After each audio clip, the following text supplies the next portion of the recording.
billaay ma daal li xew ci suuf bëggoon naa ñu koy jël bon pour ñi comprendre problème bi mooy takkalaate micro bi Charles di def dañ koy xëccoo instant bi nii ñëpp dañoo bëgg nekk à la place de Charles di takkalaate micro. non c'est que lii yoon mooy Charles mu nga ca technique ba ne yem ca technique ba. fii am na ñoo xam ne mën nañu takkal ay nit. micro yow mun nga maa takkal man mun naa laa takkal. dëgg la. moom na yem foofu waaye moom bu ñu nee micro mu daw si ñëw. waaw daa sawar nag ci takkal micro dëgg la. xam nañ nu mu demee de. Alaaji Charles Kagame yaa dégg loolu sama yoon nekk ci. xam nañ nu mu demee de. léegi Sonia daal di ñu rejoindre ci plateau bi Sonia comme d'habitude toute ravissante ce matin ni naa la bu baax Sonia. maa ngi lay fay après nga may ma robe bi bu la dara métti bu may pare di ko sumi di la ko jox donc maa ngi lay nuyu di nuyu coach di nuyu aussi sama invité monsieur Diouf. di nuyu aussi Khoudos bi ma bokkal plateau bi ak téléspectateur yi seet. d'accord fay nañ la bu baax a baax Sonia tey ngay waxtaanee lii di filière du fognon. les opportunités à saisir. parfaitement donc ci kanam tuuti dinañu waxtaanee loolu nga xamante ni moom mooy filière fognon. opportunité yi nga xamante ni am na ci waxtaan woowu ñu ci dalal monsieur Mamadou Diouf. mu nekk chef de division chef de la division céréales et légumineuses et ex aussi retraité de l'ITEA donc ci kanam tuuti dinañu am ak moom waxtaan bi. d'accord yaa ngi ci biir sax ñu ngi ci biir waxtaan bi moom monsieur Diouf aussi ñu ngi koy nuyu di ko dalal ci plateau. ñu ngi leen di fay di leen sant ci invitation bi ngeen ñu invité ñu jox ñu opportunité aussi ñu féliciter le groupe Walf di ñaanal son fondateur lii moo ñuy woon ne c'est toujours la voix des sans voix ngeen baal ma nag maa ngi leen di jàlle aussi seen collègue bi dégg ne Mané yal na yàlla teeru ko teral ko àllaxira amiin yaa na yàlla nangu ñaan ñu ngi lay jaajëfal bu baax monsieur Diouf très ponctuel macha allah ay Sonia ñu bàyyi la nga sekk ak moom waaw Fatou comme ni nga ko waxee donc tout à l'heure avant ñuy commencer rek dañ koy wax un peu mu expliquer ñu lan mooy fognon parce que ñu ci bari déjà xamuñu exactement lan mooy fognon donc est-ce que mën nañu wax lan mooy fognon salré doon lañ ko apparemment est-ce que xam nga man nii da nga maa aidé man xaw ma luy fognon dama koy dégg nii rek ak li ma koy dégg musuma kaa gis xaw ma nu mu mel Charles boo ñu mënee tam man ci waaw bu ñu ko mënee waaw fognon wan ñu nan lay mel man de xaw ma fognon dama koy dégg nag xam naa yàgg naa ko gis ci xàmmeewu voilà donc monsieur Diouf dina la expliquer lan mooy loolu donc ñu bàyyi ko mu expliquer dëgg la bari nga ci ay morom am na ñoo xam ne aussi dégg nañ ko te musuñ ko gis fognon mun nañ ne xeetu pepp la maanaam li tubaab di wax céréale la ni ceeb wala dugub nekk céréale waane nag boo ko seete mooy céréale bi nga xam ne presque peppam moo gën a sew presque pepp yi ñuy gis yëpp boo gisee dafay xaw a niroog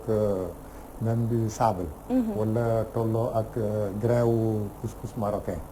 donc noonu lay tollool donc fognon ñu mën nañ ne Sénégal ñu ngi koy béy essentiellement ci ñeenti régions yi nekk Casamance ak Sénégal oriental maanaam le Sédhiou ak Kolda ak Vélingara ak Kédougou et Tambacounda mais nag li ñu war a xam moo di nekk fognon daan nañ ko béy pratiquement ba dans le bassin arachidier parce que am na ñoo xam ne ñu ngi dëkk Thiès bu ñu gisee fognon ne nañ ca seen bi ñu nekkee xale daan nañ ko liggéey même dans le ñombaato maanaam les îles du Saloum aussi ne ñu ci yore suñu morom yi ne nañ ba ñu nekkee xale daan nañu ko lekk cela veut dire que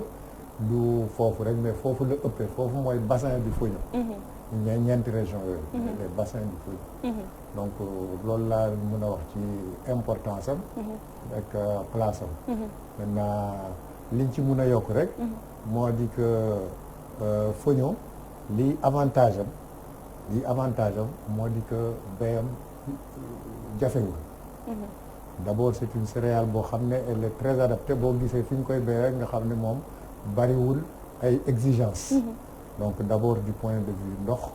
pratiquement fu yeneen céréales yi di soxla ay 600 millimètres wala 800 millimètres de précipitation moom bu amee 350 millimètres rek mën naa dem ba ñor fi nga xam ne aussi il faut ñu seet suuf su naat suuf suñu engraissé et cetera moom soxlawu ko léeg-léeg même suuf soo xam ne presque xeer la mën na faa prospérer te li ñuy tënkee yomb gi nga xam ne mbéyam yomb na moo di que ñaari opération presque pratiquement lay résumé maanaam booy ji ak booy góob ci diggante bi presque amuloo presque benn kii booy def leneen beneen avantage bi itam moo di que dafa gaaw a ñor maanaam pratiquement bu amee 2 mois rek mën nañ koo jëfandikoo. Ça dépend de la qualité de la céréale. dafay am variété boo xam ne c'est 2 mois ou bien 3 mois ou 1 mois 15 jours d'ailleurs. Voilà. donc mu nekk loolu am solo je pense que coach comprendre na bu baax. comprendre waaye gisaguma ba léegi foño. parfaitement xam naa ne Charles indi ñu foño. comme couscous marocain rek xam naa dama ko Kédougou mais dama ko bëgg a gis. xam naa dama ko Kédougou moo tax sinon. non dem naa Kédougou de. foofu moom toutes les villes de du Sénégal. Charles indi ñu foño ndax coach gis ko man aussi ma gis. alors monsieur Diouf mu mel ne ba tey aussi comme ni nga ko waxee tout à l'heure dafa nekk secteur boo xamante ne comme ni ko coach waxee. un peu méconnu par la population sénégalaise te mu nekk ba tey céréale boo xamante ni li ñu ci mën a defar bari na et puis lu mu mën a bari na aussi ay vertu lan moo waral tey ji filière foño boobu sénégalais yu bari xamuñu ko. bon li tax sénégalais yu bari xamuñu ko mun naa ne ni mu yombee béye ni la jafee préparer maanaam yomb na béy mais li gën a jafe mooy soq bi. soq bi parce que xam ngeen pepp lu mu gën a sew rek gën a jafe soq ndaxte lu pepp gën a sew rek cox bi gën a bari donc soq bi di gën a jafe am na ñuy wax sax naan bu njëkk ca cosaan ya comme yoo xam nga sa région la am na ñoo xam ne buñ bëggoon pini seen ay jigéen pour ne pas dire seen jabar dañ koy commander plat foño wala boo amee xale boo xam ne kii nga sas ko soq foño parce que dañu ne pratiquement pour soq 2,5 kg rek mun nga ci def 2 heures de temps donc loolu aussi ak la tyrannie du riz riz bi nga xam ne moo ñu envahir conquérir ñu te moom da ngay jël rek mun ngaa jëlee ci saaku bi rek sotti ci cin li teg alors amul benn loolu moo tax jafe-jafe yooyu ak difficulté yi nga xam yeneen jafe-jafe yi nga xam ne moom la ñu jànkoonteel moo waral loolu gën a régressé. gën a régressé. entre autres. je pense que yow bokk nga ci coordonnateur yi nga xamante ni ñoom ñooy ñi nga xam ne ñoom ñooy secteur foño fii nii ci Sénégal donc ci yéen actuellement yan pas ngeen di teg pour ngeen mën a permettre ñi nga xamante ni xamuñu déjà foño surtout fii nii à Dakar yan pas ngeen teg pour mën a won surtout les étudiants yi nga xam ne dañu nekk Dakar nekk dans les écoles agroalimentaires pour ñu mën a xam que ni céréale bu ñu mën a transformer la et puis céréale boo xam ne mën nañu ci utiliser pour def seen projet bopp donc yéen yan fànn ngeen teg pour mën a faire un peu passer la promotion de céréales foño boobu. li ñu envisagé moo di développer l'aval de la filière. c'est-à-dire xam nga filière bu nekk dañuy wax naan concept tirer les filières par l'aval. c'est-à-dire boo sareet boo buggee mu gaaw da ngay am fasu ko gën a kii bi nekk ci kanam di ko xëcc. donc l'aval de la filière mooy pratiquement la consommation. man j'ai l'habitude de dire que la meilleure manière de promouvoir un aliment c'est de l'avaler mais doo toog di ko tagg rek mais na nga fexe ba di ko lekk di fexe nit ñi di ko lekk donc loolu moo tax jafe-jafe bi ñu lever le goulot bi consistait à bi nga xam ne moo nekk ci problème mu soq bi li ñu constaté moo di nekk depuis bi ñu amee machine boo xam ne daf koy soq mooy machine à décortiquer le foño te ki ko inventé ce n'est pas une coïncidence mais c'est peut-être quelque chose de normal mooy ku ñuy wax Sanoussi Diakité professeur la woon au lycée technique de la Fosse anciennement donc il était le directeur récemment de l'ONFP donc fa la jëlee retraite moo tax mu jógee direction office national de formation professionnelle il est de Kolda ngeen baal ma li tax mu créé ko surtout moo di xolu yërmande ndaxte dafa gisoon coono boobu ay jigéenam surtout yaayam daan daj ci mun a préparer foño ci la bu mu nekkee xale bu tuuti ne il faut ma def loo xam ne dina wàcce coono jigéen ñi pour que ñi mel ni sama yaay seen coono mun a wàññeeku donc loolu moo waral depuis pratiquement 93 la inventé machine bi mais machine bi ñu ngi ko breveté en 94 en 94 c'est une machine boo xam ne un peu à travers le monde parce que le fonio li ma ci waxul entre parenthèses moo di que dañ koy béy sur une bande de 16 pratiquement 16 pays depuis le Sénégal une bande horizontale boo xam ne dafay dem jusqu'au Cameroun ak tous les pays environnants et c'est la seule céréale boo xam ne on peut dire que c'est une céréale africaine waaw parce que ay maïs rek ñoom seen yooyu yëpp xam ngeen fi mu jóge mais le fonio moom c'est une céréale africaine donc li nga xam ne moom la ñu constaté ci réew yi nga xam ne fa la ñuy béyee fonio depuis bi ñu yëgee ne am na machine bu koy soq ci la ñu constaté ne que ça a fait un frémissement espoir bi donc nit ñaa ngi ci tàmbali ci donc loolu mooy wane ne c'est un des goulots te production yi bu amee defar bi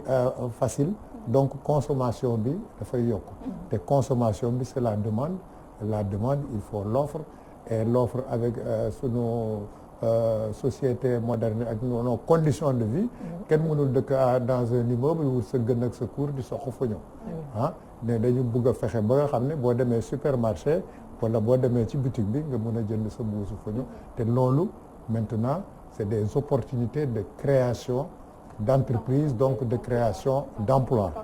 loolu moo taxoon d'ailleurs en 2017 thème annuel bi c'était la création d'emplois et pour favoriser l'entrepreneuriat et la création de l'emploi donc le développement de la filière entre autres. Parfaitement. Donc comme ni nga ko waxee si thème 2017 je pense que yéen chaque le 15 novembre da ngeen di organiser benn journée boo xamante ni da ngeen di permettre ñi nga xamante ni ñoom ñooy sénégalais yi ñuy mën a xam lan mooy fonio ak yan plat la ñu ci mën a def mu mel ne ren aussi am na cérémonie boo xamante ni dafay am dans le domaine du fonio aussi. waaw c'est ça moom la ñuy wax la journée du fonio. donc waxuñu ko journée internationale ni journée nationale parce que yooyu yëpp xam ngeen ne il faut respecter certaines normes même journée nationale il faut que mu nekk lu état bi décider mais ren c'est journée nationale officiellement si c'est journée internationale FAO wala yooyu journée africaine peut-être l'Union africaine etc mais dañu ne comme céréale bi ni mu demee te xam nañ ko un peu partout mais nañ wax rek journée du fonio léegi kooku depuis 2010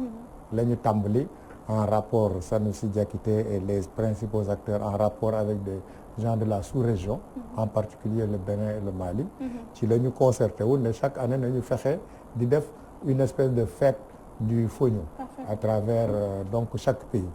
donc actuellement mun nañ ne ça se fait au Bénin au Mali un peu mais au Sénégal aussi chaque année le 15 novembre lu tax ñu jàpp le 15 novembre mooy date bi nga xam ne ci la ñu breveté la machine 15 novembre 1994 la première ou les deux premières éditions c'était le 27 juillet lu taxoon 27 juillet ndaxte le 27 juillet ci la ñu inventé woon machine bi 25 juillet de 1993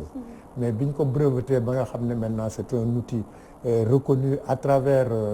donc le monde et des institutions les plus importantes ci la ñu ne le 15 novembre mooy la journée léegi lu waral loolu mooy d'abord pour ñu xam lan mooy fonio à travers le pays nag parce que mun naa ne une des régions où on fête le plus régulièrement kii mooy au niveau de Kédougou avec la dame madame Aye Ndiaye xam naa ne vous devez la connaître ici c'est la championne entre guillemets de Aïssatou Ndiaye Aya qui est la championne on peut dire de la transformation donc du fonio précuit bi nga xam ne da ngay ñëw rek suusal def sauce ensuite ñu dinañ ko chaque année daf koy fêter au niveau de Kédougou vraiment de façon maintenant au niveau de Sédhiou aussi il y a le champion de la production de fonio moom lañ koy wax c'est le shérif Abdou Aziz Aïdara qui est un guide religieux mais koo xam ne dafay béy fonio man foofu sax laa bëggoon a ñëwee rapidement muy ci yan région li ñuy gën a béy fonio bi fii ci Sénégal waaw région yi ñu koy gën a béyee mooy Sédhiou Kolda Kédougou Tambacounda. D'accord. Bon on peut dire que maintenant Sédhiou pratiquement au niveau production régionale ñoom ñoo féete ci kaw mais yooyu mooy les quatre régions. D'accord merci monsieur Diouf coach daa dinay jeex te Kagame la monsieur Diouf ñu ngi lay man laajteewu ma sax ñu ngi lay da nga doon nelaw coach. déedéet da nga koy suivre attentivement religieusement. D'accord léegi amul problème xam naa Sonia dina ko indiwaat inshallah Sonia dina ko indiwaat coach nga daal di ko mais kooku monsieur Diouf ñu ngi lay remercier bu baax que c'est très important. waaw parce que li nga xam ne moom la ñu war a gën a xam sax ci foño mooy loolu. D'accord parce que c'est une céréale qui est recommandée pour les diabétiques. Pour les diabétiques voilà ñu def continuité bi inchallah Sonia dina am solo trop. D'accord ñu ngi lay remercier bu baax Sonia. di remercier ñu doon seetaan aussi di remercier monsieur Diouf. D'accord di la jox rendez-vous